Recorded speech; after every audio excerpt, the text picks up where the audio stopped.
G'day and thanks for watching. I'm Paul Murray. Welcome to the show, a show where we don't just talk about what happened today, but hopefully by the end of it you'll get a really good idea of what really happened today. If you want to catch up on Richo or any of our other great shows here at Sky News, including this one, you go to skynews.com.au.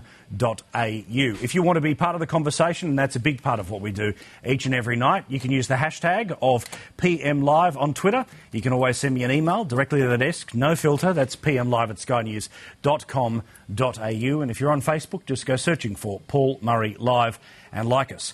We've got a great panel this evening, including Chaz from The Chaser and Mark Fennell from Download This Show on Radio National. We'll also talk to Dr Tanveer Ahmed. There's a lot of things to get to, including some good news from the flood situation, after I spent a lot of time last night talking about the horrible news of people who were just standing by and literally using their mobile phones to film the death of a woman who was drowning. But first, politics is never really a very subtle game, and occasionally it's always an opportunist game, and sometimes when the two of those things smash together, it becomes, frankly, a little bit awkward. Today, Tony Abbott, along with Wyatt Roy, the resident kid of the Parliament, they went to a school in Canberra, sat down and talked about the role and the importance of government to a collection of school kids. Now, I can't help but think that while Tony Abbott was talking to the audience of kids in front of him, when you have a look at this, he was really talking to the audience of mums and dads up the back and mum and dad who might be watching at home. Have a look. Unfortunately, in the hurly-burly of Parliament and the, I guess, contest of political life, it can suddenly get a bit distracting, and you can think that the only thing that matters is, for argument's sake, Kevin Rudd replacing Julia Gillard or vice versa. But that's not what it should be about. It should be about doing the best thing by the Australian people. Question for Mr Abbott. How does a bill become a law? Isn't that actually the whole point of that conversation?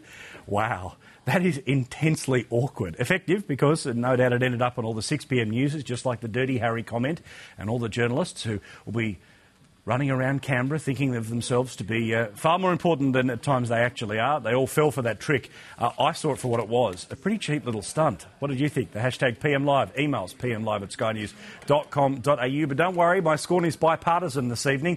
In a moment, my opinion about Julia Gillard ducking and weaving from questions about the Australia Day rally. All right, you know at any time what you want to say or think about the show. The hashtag is PM Live, emails pmlive@skynews.com.au. A couple of things the Prime Minister deserves a bit of attention about today.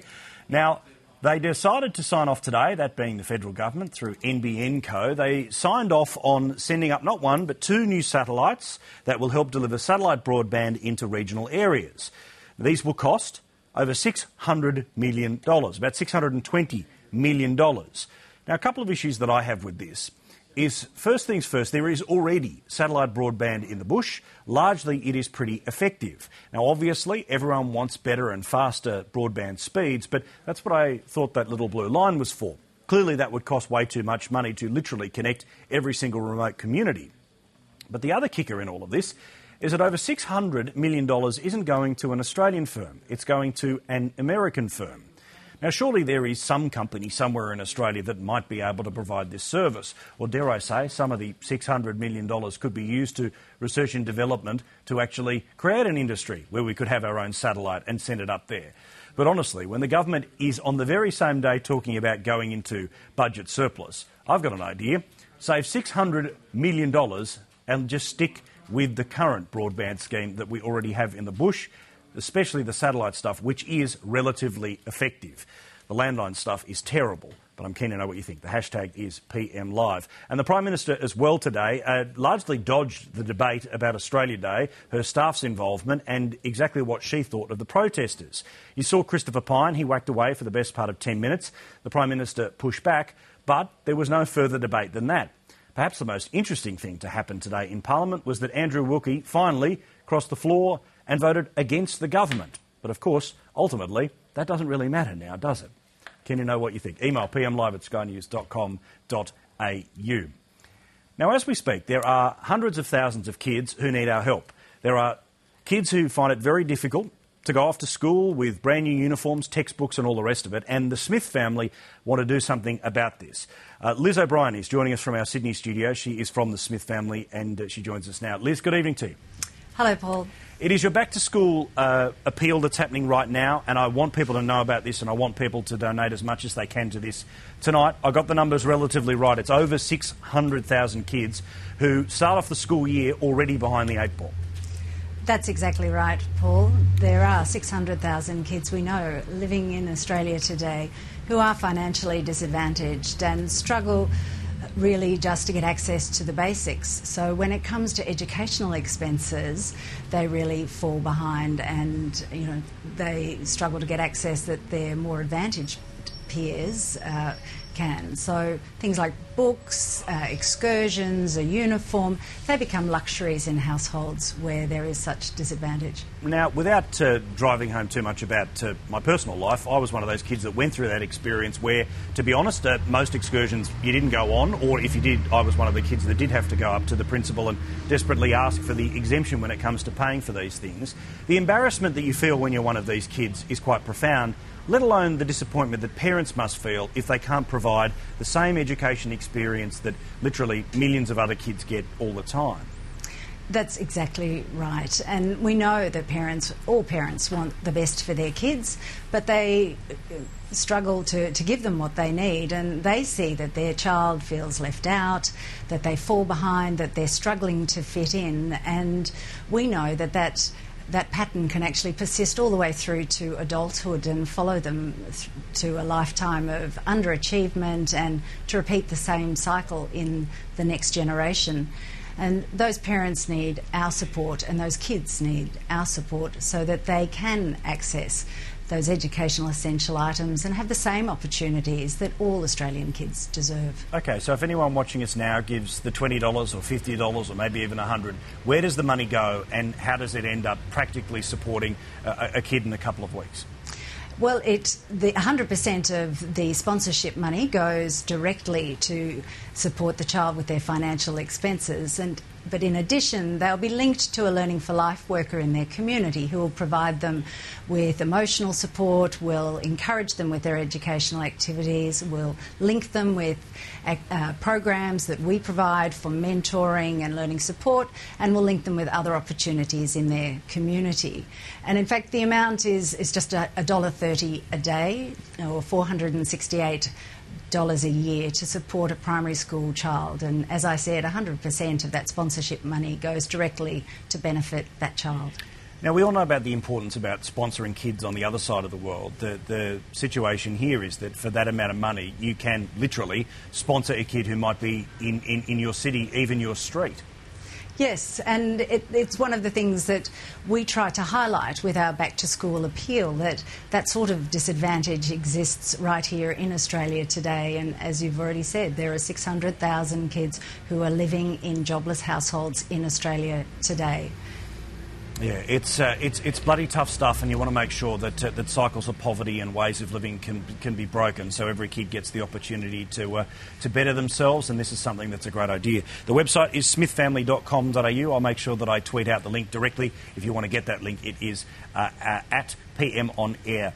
Lisa, thank you very much. All the best with it, and here's hoping we can get as many kids sponsored tonight as possible. Thanks so much for your support, Paul. Absolute pleasure. Liz O'Brien there from the Smith family. Something to think about, so jump onto the website and sponsor a kid today. Not on the other side of the world, maybe on the other side of your suburb. We'll take a break. Plenty more to come as we're live across the country, only on Sky.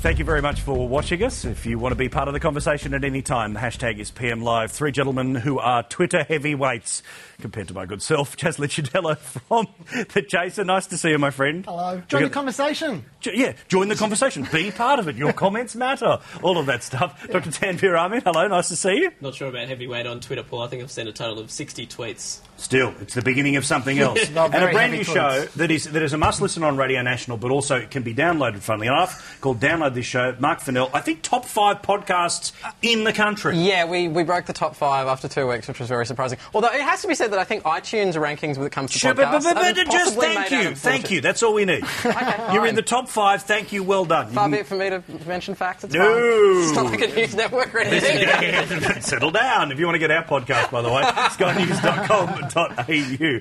Now, guys, a few things to jump into today, including the censure motion that Christopher Pyne tried to move against the Prime Minister today. Trying to force the Prime Minister, Chazzy's grown already, is a good indication. Let's have a look, though, at Christopher Pyne leaping into the Prime Minister and part of her response today, all about what happened on Australia Day. Have a look.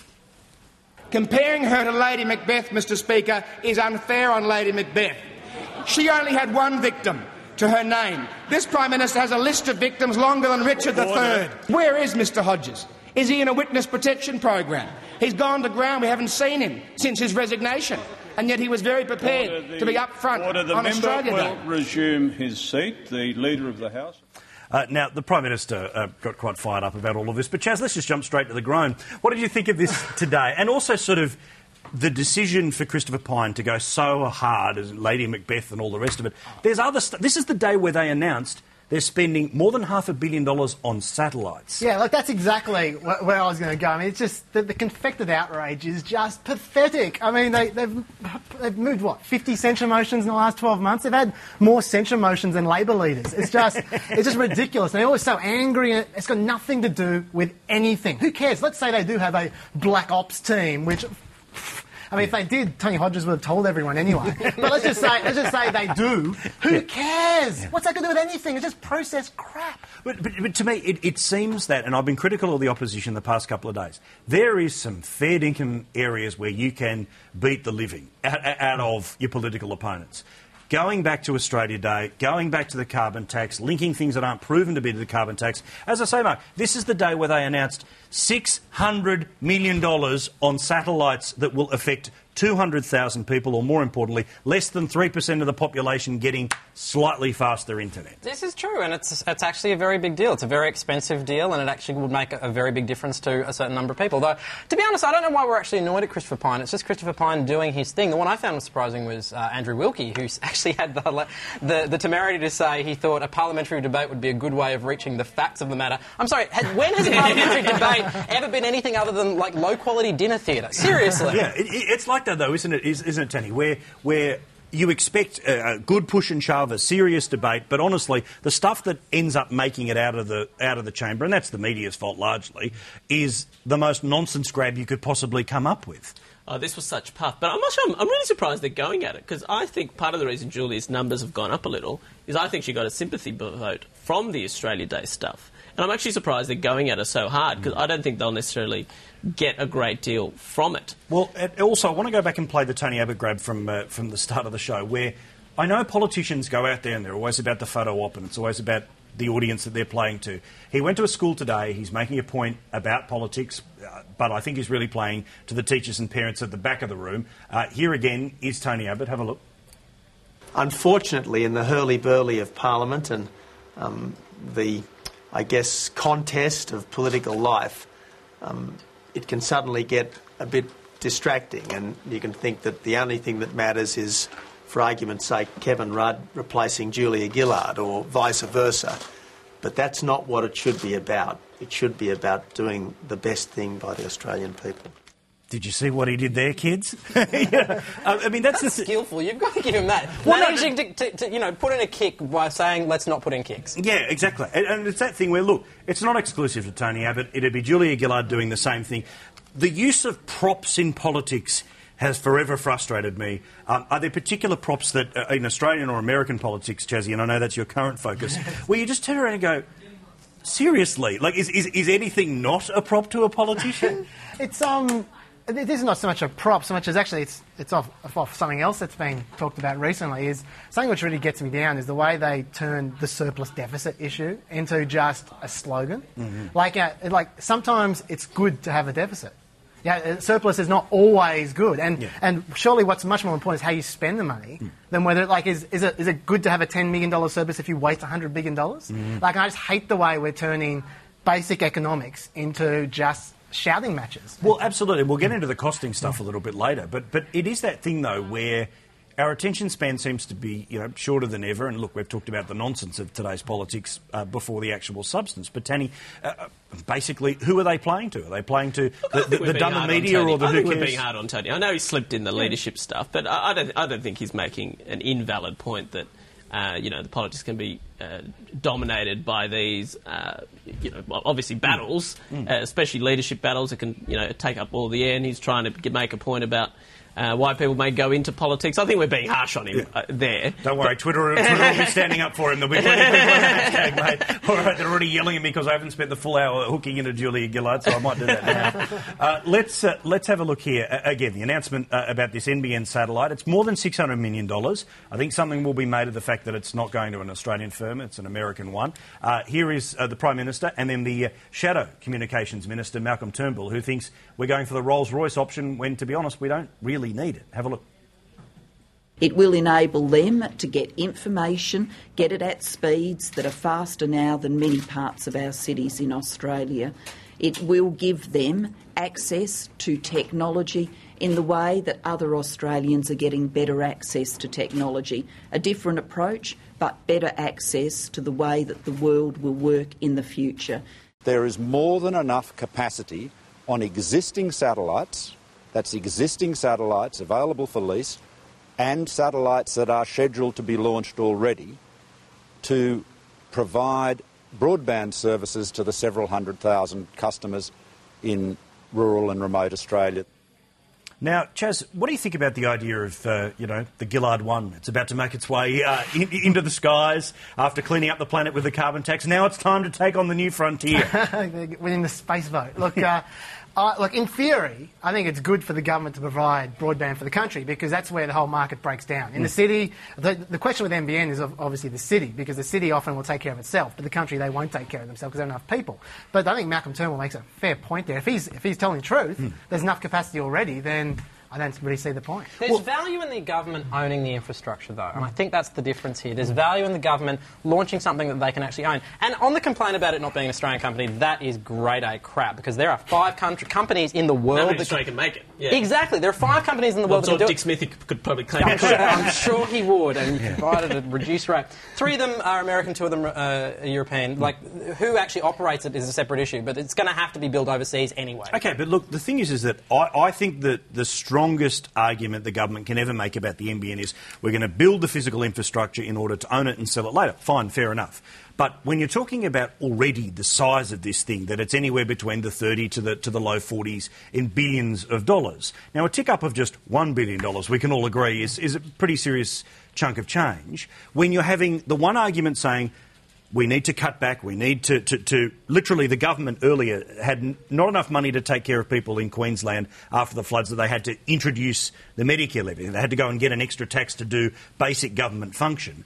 I think that you need to say, look, we can't buy it all now. We might do the satellite thing, but we're going to do that in 15, 20 years' time. Let's save the $600 million now in order to get to this magical surplus and all the rest of it. I don't know that this is the thing that we need to be running at. If we're going to spend money on anything, I'd rather we spend it on something that in 10, 15 years' time we can look back as one of the building blocks of the nation. But I've got no problem with the blue cable. My issue is the satellite specific. I mean, it's normal for us to subsidise in a country like Australia where you have such remote areas, be it health and education. But something like this, which is fairly extraordinary cost, with a big sort of, won't be fully useful for some while. One of my jobs is working in Armidale, and that was where NBN was launched. And it's a real sort of laughingstock there. And a lot of the government will talk about health and education, improving that. For example, the university there, even though the hope is they would use NBN, they've bypassed it completely. And they're using Cisco cables to project kind of lecturers, from outside. They bypassed the technology. They've gone ahead and used something else. Even from a medical point of view, a lot of people that may use NBN, instead, some of them, just to make it easy for them, and not because of cost, are using Skype as well. So there's all these other possibilities that could potentially be delivered. And that's the thing, Chaz, is that I think we've gone beyond the argument of will we get an NBN or not? We're going to get the NBN. My suggestion is that when it's other people's money and you're trying to say in a deficit hawk fashion, we're going to go into surplus no matter what, surely these are the things on the edges, and $600 million isn't the most urgent thing that has to happen in order to say they delivered the NBN. Well, like I said before, I did find Malcolm Turnbull's argument compelling. Having said that, I've read like 2 articles today. I'm not exactly the most informed person in the world, but I will say one thing, and that is right now is the perfect time to invest in infrastructure because we're getting better rates than we would get any time because of the world economy versus the Australian economy. So if you're ever going to spend a lot of money on infrastructure, now's the time, not in 10 years' time, now. So, now, I'm not saying it's a good investment, I don't know, but if it is a good investment, now's the time to do it. That is a spectacularly good point, though, in saying that currently the Australian dollar's, what, $1.07? If you're going to spend the cash, do it now, not do it when it's 60 cents.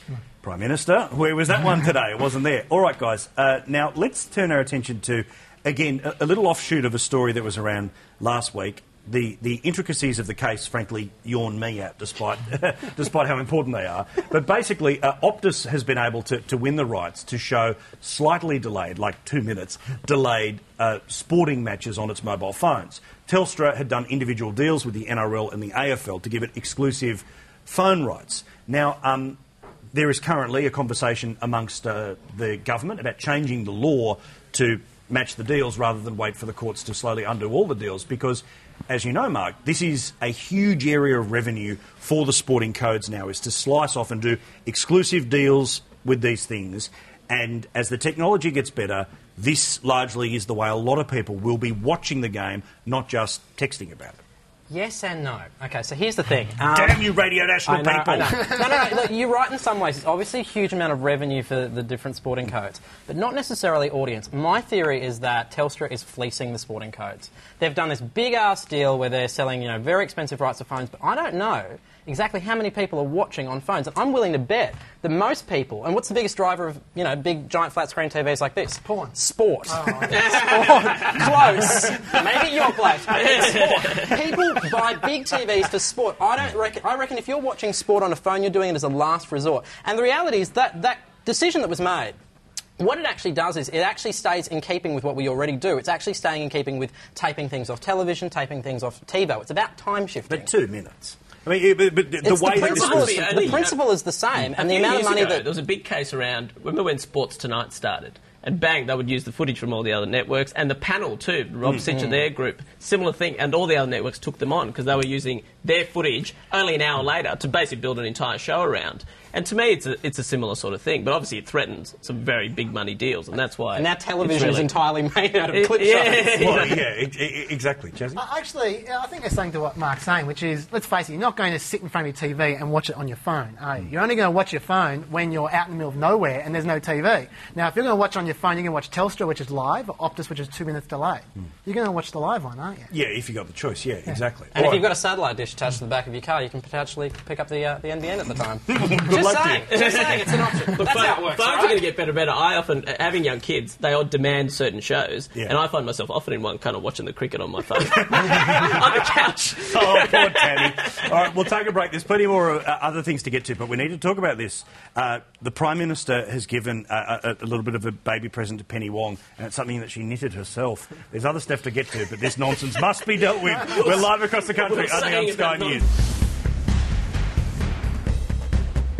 Thanks very much for watching, and remember, I have posted the link to how you can sponsor a child who lives potentially in your suburb, definitely in your city, who needs your help, because without it they won't have the same chance at a fulfilling school life that maybe your kids or you had when you went to school. You go to the Smith Family's website or otherwise jump onto our Twitter account, which is PM On Air, and you'll be able to see the link there, and it's basically $1.40 a week.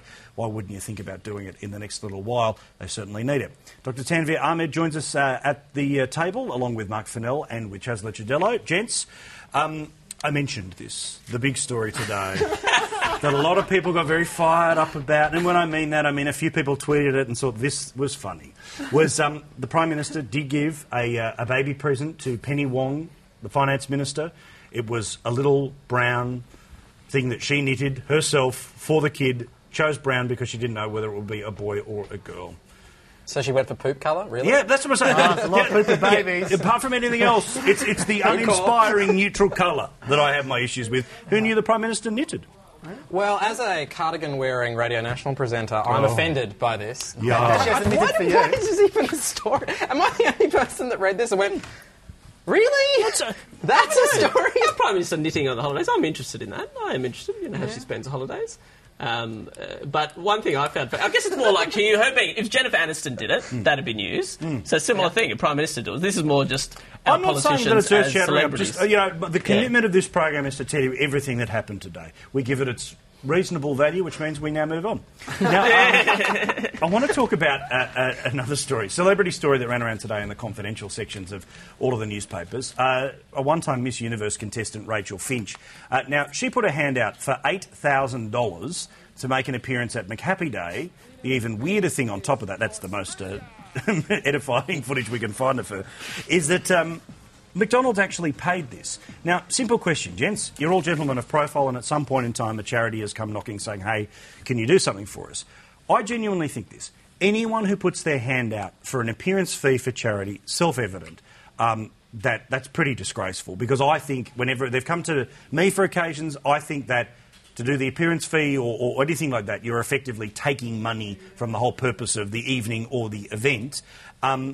This all came out in court, and Rachel Finch hasn't quite denied it at this point. Chazzy, what do you think? Well, look, I agree with you about the charity thing, about not getting paid to do charity gigs, but I will say this, that this is in court from a dude who wants to win some money, been reported by confidential reporters who I bet weren't sitting in court. Something tells me that we haven't got the full story. I don't know if you've watched Kramer versus Kramer, but you cannot trust everything you hear in court. So I reckon there might be a little bit more to it. Right, but and general issue though, have you ever come up against those moments, no names, no pack drill, but where you've heard those stories about people who you're quite surprised they put their hand out at events? I've heard about certain musicians who ask for a whole lot more than just the production costs to go to these. I have, and the thing which always strikes me every time, and if this does turn out to be true, which I doubt, but if it does turn out to be true, then in this case as well, I always wonder why the company pays for it. That's the why big would one. McDonald's pay $8,000 for Rachel Finch to go to McHappy Day? Yeah, correct. You know, to be one of a million people. Well, it's probably worth more than that for her to be there. But What? I mean, What my kind of thing. Look, advertising? I would, especially the agent. I mean, you know, we've. But would you ever put your hand out? The species of that is just naturally going to have some pretty seedy elements. So I'm not going to take what he says without a significant grain of salt. With charity, I mean, I think, look, let's be honest, there'll still be a set of people that will see charity gigs as part of an overall corporate strategy, much like, say, many business leaders will go to not-for-profit boards because it helps with deal-making in other arenas. So I'm sure for that set, some of them, you know, for them, they may ask for a small appearance fee. I can't believe I'm about to do this, but whilst I, under no circumstances, would defend the accepting of money for a charity, I do... Stone him! Yeah, I know. I do understand that 5 seconds. As Miss Universe, she has a very small window of saleability as a... Wow, I sound like a lawyer. Yeah. She's got a very small window of her career to really capitalise on it. And whilst I wouldn't accept money from, you know, that particular charity, I understand her trying to make as much money as humanly possible in a small time frame. And that is about as close as I can get. Him now? Yeah, you can start now. Come on, bring it on. What a shame it's Mark's final appearance. He was found in a ditch at the back of Sky News. Now, with the high Australian dollar, interesting stats came out yesterday, is that there's been quite the jump in the number of Australians that are going overseas. About 7 and a bit million trips were made by Australians overseas, most of those Kevin Rudd. But of the half a dozen that weren't, Southeast Asia and travel to it has gone through the roof. Not a great surprise, but basically it's that thing where there's a lot of people who like to pretend that, Australians don't fly. Look, if you get the chance, and it's cheaper to fly to Bali or to Vietnam than it is to fly to Queensland, I get it that it's terrible for the local industry, but, you know, people as citizens of the world, why don't they should go and have a look at it. I mean, hey, just our distance means I think we're amongst the best travellers in the Western world, and so it's a real rite of passage. And I don't see why the Australian tourism industry should be crying foul at all. I mean, you know, the dollar, just the nature of the economy, it'll change. It'll affect certain industries. I don't think they have a God-given right that Australians should be travelling across Australia. I remember being in Queensland through the holidays, and you effectively felt like a foreigner in tourism circles. You were the only Aussie around. So I think it's great that people have more of an opportunity to travel. It's that thing. Particular surprise is the explosion in Southeast Asian travel. That clearly has to be the financial cost of it, isn't it? Yeah, I mean, the other thing to consider here is that if you live in, say, Darwin, something like that, it's actually cheaper for you to go do your Christmas shopping in Singapore than it is to go to, most other parts of Australia, because it's that much closer, and now we've seen the introduction of Virgin and Jetstar and stuff like that. So there are other elements like airfares are becoming cheaper as well, and to be honest, I quite like the idea of Australians as a nation of people that travel. I think it's good for us, even if they aren't just going to Bali, which is embarrassing. I actually quite like the idea of us being a nation that gets out. But also, it's that nonsense where, because of the dollar, because of the cheaper airfares, we do have that thing, though, Chazzy, where there is a generation of people, and their parents as well now, we're more likely to travel because it is cheaper, it is easier. It's not one airline that's leaving, twice a month to London. That's it. That makes sense. It could well be it. Or alternatively, it could be people leaving Australia to get away from the Americans who came after Oprah. Either way, I'm not They're sure. just everywhere, though, aren't they? You can't turn without bumping into one of them. Speaking of the United States, Chaz, I have to use your big brain here and talk about Rick Santorum, who won all 3 states today in the Republican primary. Now, Mitt Romney most likely still ends up being the nominee. Yes. The 3 states, do they matter? And Rick Santorum, what are some of the stupid things he said over his life? Well, let's put it this way. I won as many delegates today as Rick Santorum did. All 3 of those primaries were worth 0 delegates. All of them were just little contests that people can say, oh, well, that feels nice, and then they'll go away and decide the delegates another day. So it actually means nothing. In fact, they actually called the Missouri one a beauty contest, which goes to show that Mitt Romney should have won. But it means absolutely nothing. And Rick Santorum, he tried to wear the big boy's shoes today, and he got up and he did the I'm going to take on Barack Obama speech, and it was kind of embarrassing. He was kind of whiny. He kept on telling Barack Obama, you think you're smarter than me. It sounded a bit pathetic. Mitt Romney's going to win, and why does this knock out Newt then? If it's not worth anything, the bits I've read, it says, this knocks out Newt. Well, that's rubbish. what knocks out Quickly Newt? answered. What knocks out Newt is he's got no money. That's what knocks out Newt. No, jump into this, because not a lot of people know. Basically, there's one guy who owns the Venetian and other casinos in Las Vegas who's keeping Newt Gingrich alive. Yes, there's one guy who's put $10 million in for Newt Gingrich, and he hasn't put any more money in recently. In fact, he said to Mitt Romney, I might start giving you some money. So Newt's in a bit of trouble. If Newt can hang in there for a couple more weeks, and if he doesn't start winning, then he's just not going to raise any money, and he might as well just go home. Mitt Romney has raised basically 6 times as much money as anyone else. So let's imagine that things play out the way that they're expected to, organisation money, he ends up being the nominee. What are the national polls saying at the moment about Barack Obama's ability to win in November? We know that it's linked to the economy and the rest of it, but that's the head-to-head. Who's looking good at the moment? Well, it's interesting, actually, because the one thing that is happening in this primary process is everyone is starting to hate both Mitt Romney and Newt Gingrich, because they're both running all these negative ads against each other. And Mitt Romney, his approval has gone from about 55% down to the low 20s over the past 2 months from all these negative ads. And people say, this is what happens in a primary, and then they get back together and it goes up again. But remember Hillary Clinton and Barack Obama, they were against each other pretty hard. Barack Obama never went below 58. In 2008. So that's pretty low. And Romney's got the king of negative ads working for him. He does. Willie Horton. Yeah. He does. And I'll just point out one other thing, that as far as enthusiasm goes with Republicans, they're not liking it either, because at the last poll I saw, I think it was 46% of people, Republicans, rated the candidates as either fair or good. Now, in 2008, 58% rated McCain and those people as fair or good.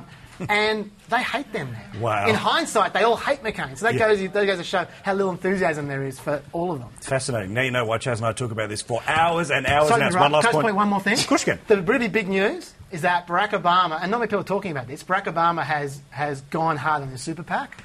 He was going to stay out of the super PACs, but he decided to get in. This is the third-party money where other people don't give it to you, they give it to somebody who likes That's right. And you know what that tells me? That tells me Mitt Romney's pantsing him. Mitt Romney's raising 7 times as much money as Barack Obama is, so he needs to get in the game. Fascinating. All right, follow the man and make sure you follow. What's your American political Twitter? Chaz_USA. Okay, cool. Seriously. Very good. I'll second that. It's great. It's awesome. All right, we'll take a break. Plenty more to talk about. We're live across the country, only on Sky News.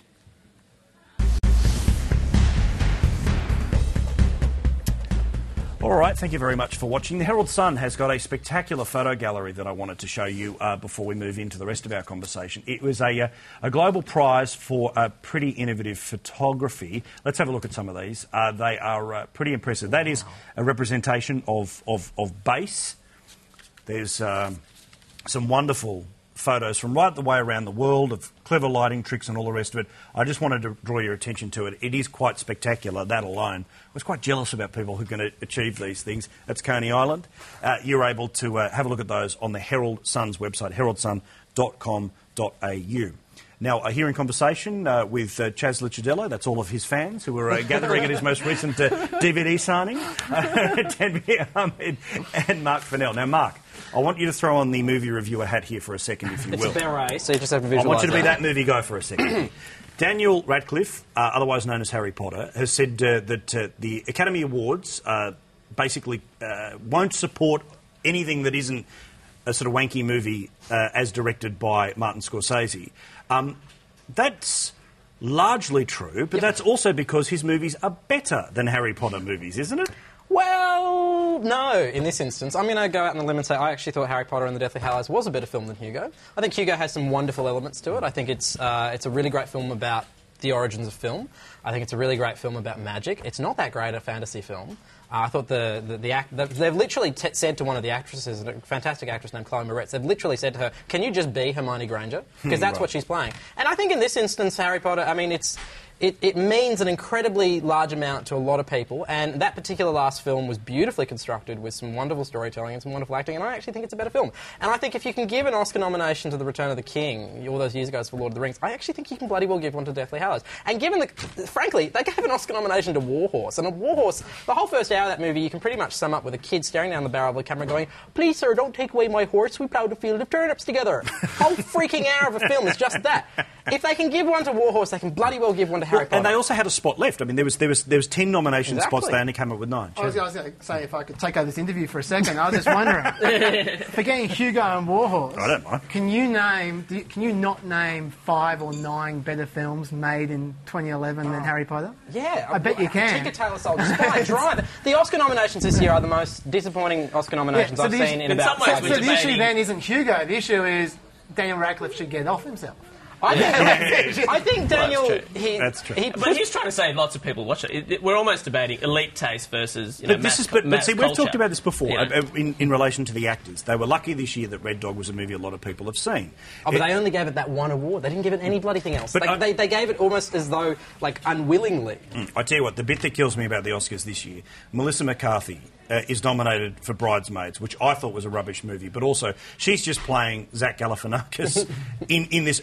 How is that an Oscar nomination? You're looking at me. I liked Bridesmaids and I liked her in it, movie, but I don't know that I'd necessarily give her an Oscar for it. Can we make up our mind whether we're criticising them for being elitist or for being... Well, that's the point, I'm not necessarily saying it is elitist, I'm just saying it was crap. All I want to say is I just want to note that Dan Radcliffe said, it would have been nice to have some recognition. How's it big in dollars, Daniel? How's that for recognition? And did you see the quote? 20 million paper. Did you see the quote this week where he's saying, yeah, look, I'll be honest, I have had sex with groupies. He's had plenty of recognition, trust me, he's fine. He's doing all right. Okay, all right, Ken, what do you think of this year's Oscar noms? They're up, when are they? A couple of weeks? They are on the 31st. I don't know, but I know I'll be back here to talk about them on Sky News. Excellent. All right, if you want to be part of this show, hashtag PM Live. Now, fresh from the Super Bowl this week where Madonna performed really well, the AFL has figured out, you know what, we're going to get in the A-grade game when it comes to halftime entertainment or pre-game entertainment, and they're going to do a whole lot better than they did with Meatloaf last year. Well, they couldn't do worse now, could they? Correct.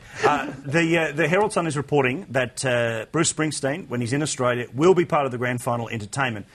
As an AFL man, Chaz, you've got to be happy that your code is actually getting serious about entertainment. I love the idea of the big Super Bowl halftime show. I think we can do a whole lot better than just, like we did with Meatloaf last year, one bloke, a microphone in the middle of the crowd. Put a bloody show on. I'm not happy. Oh. I'm not happy because a key part of the grand final is making fun of the entertainment. And it's really disappointing to have the boss. He's very competent. I'll only support the boss being there if they have Colette as the backup act. That's the only way I'm going to support it. Yeah. Do you think the Western Bulldogs, your boys, will be there this year? No. They'll never be there. Haven't you been watching the past 5 decades? Oh, yes. I wouldn't bet on the boss ending up. It could end up like the Bon Jovi thing, where, all year we thought the NRL were going to get Bon Jovi, and instead we got Kelly Clarkson. Yeah. It's that thing where... she's better looking than Bon Jovi. She's good, but it's not exactly the NRL market. Yeah. To me, it's that thing, though, Mark. Obviously we're not going to spend the same amount of money the Super Bowl did, but you turn it into an event that gets everyone watching apart from just the game. You do the events with the ads. That's how you get to the 100 and something million. It's not necessarily every single person is desperately wanting to watch the outcome of the game. Part of the genius of the Super Bowl halftime game is it usually is directed at people that aren't interested in the game itself. So it gets, if you think about the Super Bowl as a family event, this is massive generalisation, so bear with me, but all the boys are watching the actual sport and everybody else crowds around to see Madonna draped in gold. So that's a major cultural event. The Super Bowl ads, the Super Bowl so in that sense, Kelly Clarkson actually makes sense. If you think about by that logic, in that sense, Kelly Clarkson actually makes sense. But it doesn't make sense, but this is my point though, it doesn't make sense if all they do is just turn up. If they put on a show that's the key. That's the point. Otherwise it's just, there's the medley and it's a bit easier at night though than daytime. Yeah, everyone looks a bit pathetic during the day. Yeah, the 2:30 performance. You should see Madonna during the day. No one wants to see that. Just no one. And Pierre and Mark, thank you very much. We'll see you again very, very soon. You can follow all these blokes on Twitter. The way to get their details is to follow our show, which is PM_live. My personal one is at PM on air. If you want to join us on Facebook, we're there. And don't forget, there's a podcast of the show. It's not as popular as Mark's, but it's on its way. If you want to do that, you go to skynews.com.au. Sharon will be up next with the latest news, and I'll see you tomorrow night here on Sky News. Ta-da.